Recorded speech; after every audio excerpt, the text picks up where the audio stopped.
हाय friends, बघा आपलं next example आता let A B M N let A B comma M N be non zero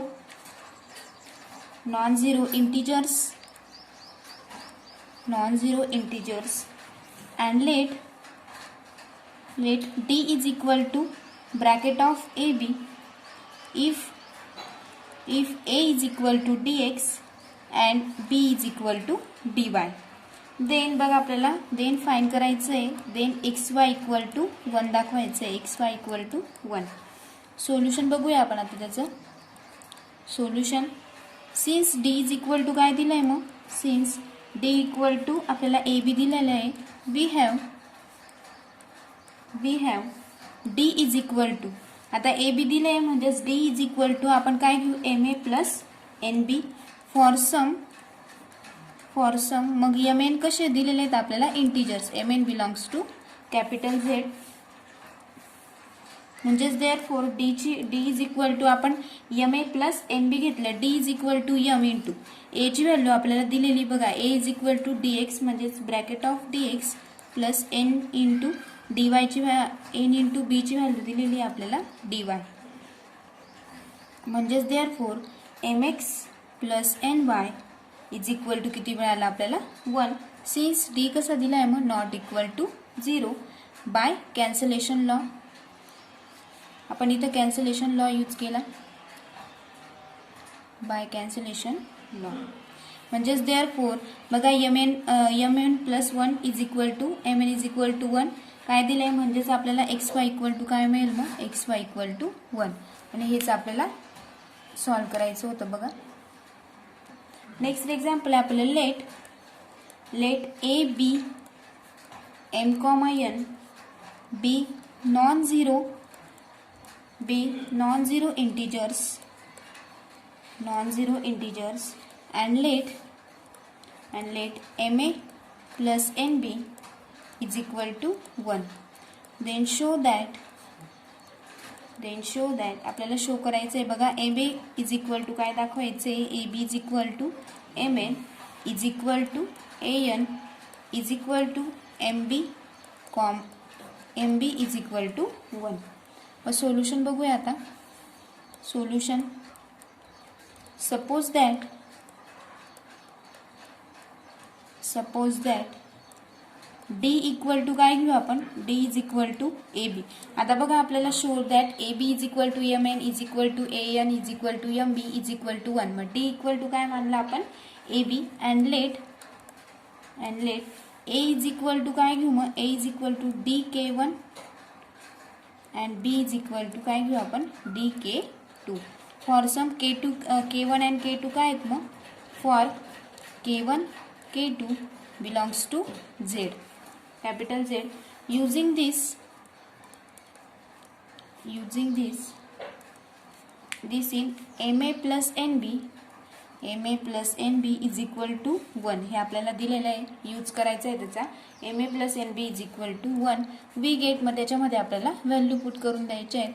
we get M of D1 बघा M of DK1 आपल्याला m into A ची value दिलेली आहे DK1 m into DK1 plus n into DK2 is equal to 1. म्हणजेच therefore d जर आपण common काढला तर काय मिळेल मग m into K1 plus n into K2 is equal to 1. आणि बघा m इंटू K1 K2 कसे बिलॉंग्स टू कॅपिटल झेड म्हणजेच इंटीजर येते आणि m plus n is equal to काय असतो 1. म्हणजेच देअरफॉर d डिवाइड्स काय घेऊया आपण d डिवाइड्स 1 म्हणजेच therefore mod of d less than equal to mod of 1 म्हणजेच देअरफॉर आपल्याला मिळेल d कसा मिळेल मग d less than equal to 1. म्हणजेच therefore d equal to d जर लेस दॅन इक्वल टू 1 असेल तर d इक्वल टू काय मिळेल आपल्याला 1 व्हॅल्यू मिळेल. सिन्स d कसा आहे मग ग्रेटर दॅन 0. म्हणजेच दस आपल्याला काय मिळवायचं होतं A B is equal to M N equal to A N is equal to M B is equal to 1. म्हणजेच d कसा मिळाला आपल्याला greater than 0. Thus AB is equal to 1. Similarly MN equal to पण काय मिळेल मग आपल्याला 1च मिळेल. MN is equal to 1 and AN is equal to पण आपल्याला 1 मिळेल and MB is equal to सुद्धा काय मिळेल 1 मिळेल. बघा, आणि हेच आपल्याला काय करायचं होतं, प्रूफ करायचं होतं.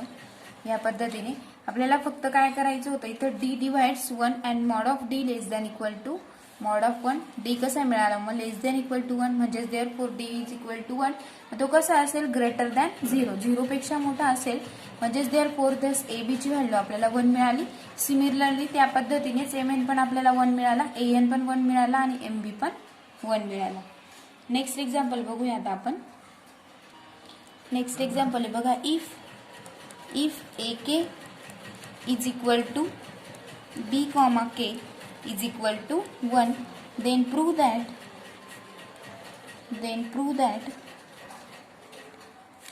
AB comma K is equal to 1.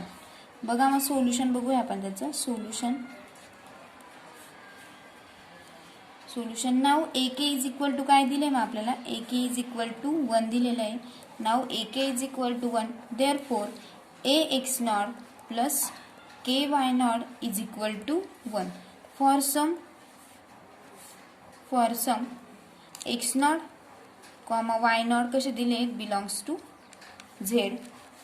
Now next आपण BK पण आपल्याला काय दिला आहे, 1 दिला आहे. नाव BK इज इक्वल टू 1 घेतला आपण, BK इज इक्वल टू 1, म्हणजेच देअरफॉर आता X नॉट घेतला आणि X नॉट Y नॉट घेतला. आता आपण BKच्या वेळेस AX1 plus KY1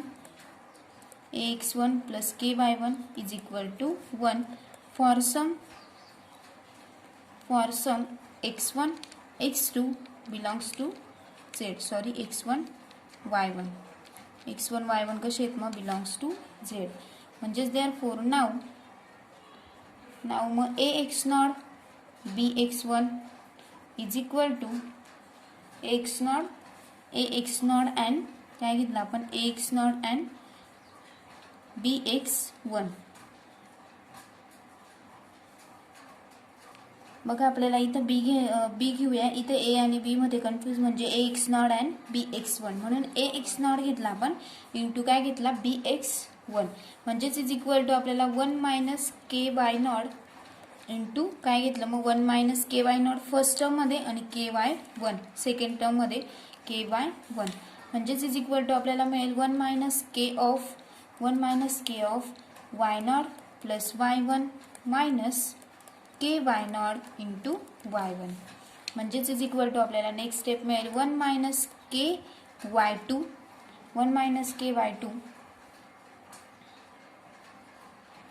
where Y not plus Y1 minus KY not Y1 belongs to कसे आहेत मग कॅपिटल Z, म्हणजेच देअरफॉर आपल्याला काय मिळेल मग AB जर आपण एका ब्रॅकेटमध्ये घेतलं, AB into X not X1 एका याच्यामध्ये घेतलं, प्लस काय राहील मग फक्त KY2, कारण Y not plus Y1 minus KY not Y1 कसे आहेत बिलॉंग्स टू Z आहेत. म्हणजेच बघा 1 minus KY2 wear Y not Y1 कसे आहेत मग बिलॉंग्स टू Z, म्हणजेच आपल्याला काय शिल्लक राहील AB into X not X1 plus KY2 is equal to काय मिळेल मग आपल्याला 1, म्हणजेच therefore AB comma X not X1 काय मग आपलं K, म्हणजेच AB comma K is equal to आपल्याला काय मिळालं 1, आणि हेच आपल्याला प्रूफ करायचं होतं. नेक्स्ट आता बघा, एकदम सिम्पल एक्झाम्पल येते. नेक्स्ट एक्झाम्पल बघूया. if AB is equal to D comma A divides C and B divides C, then prove that AB divides CD. Solution बघूया. Now AB is equal to काय दिलं आहे आपल्याकडे, AB is equal to D. AB equal to D दिलं आहे, मग therefore D equal to काय असतं, MA plus NB for some MN belongs to Z. म्हणजेच इज इक्वल टू आपल्याला मिळेल D is equal to M A plus N B for some M N कसे आहेत मग बिलॉंग्स टू झेड. म्हणजेच therefore आपल्याला काय घ्यायचं मग सी इंटू डी म्हणजेच is equal to C into M A plus C into N B. कारण काय डी इज इक्वल टू हे दिलंय तर सी काय केलं आपण फक्त त्याला मल्टिप्लाय केलं. मग नाव आपल्याला ते पण आपल्याला ए डिवाइड सी काढण्यासाठी A divide C is equal to A divide C implies by C is equal to K1 A आपण मानूया फॉर सम K1 कसं आहे मग K1 belongs to capital Z. K1 belongs to capital Z and B divide C same implies by C is equal to काय घेऊ मग आपण K2 B for some K2 belongs to capital Z. ह्या पद्धतीने म्हणजेच therefore C into D is equal to K2 into B. C into B घेतलं बघा आपण आता C into D is equal to K2 into B of M A plus K1 into N into B. ह्या पद्धतीने K2 into K1 A into N B इकडे B घेतला इकडे ए घेतला. ह्या पद्धतीने म्हणजे सी डी इक्वल टू काय मिळेल आपण जर ए बी ब्रॅकेटच्या बाहेर काढून घेतला ए बी इंटू ब्रॅकेटमध्ये काय शिल्लक राहील मग K2M प्लस K1 एन ब्रॅकेटमध्ये शिल्लक राहील. म्हणजेच देअरफॉर आपल्याला काय मिळालं मग M A plus N B is equal to काय असतो 1 म्हणजेच M A plus N B is equal to 1 मग काय शिल्लक राहील फक्त A B divides C D. हेच आपल्याला सॉल्व करायचं होतं बघा. हे आपण 4 एक्झाम्पल बघितले. नेक्स्ट लेक्चरला आपण प्राइम अँड कंपोजिट नंबर्स बघूया.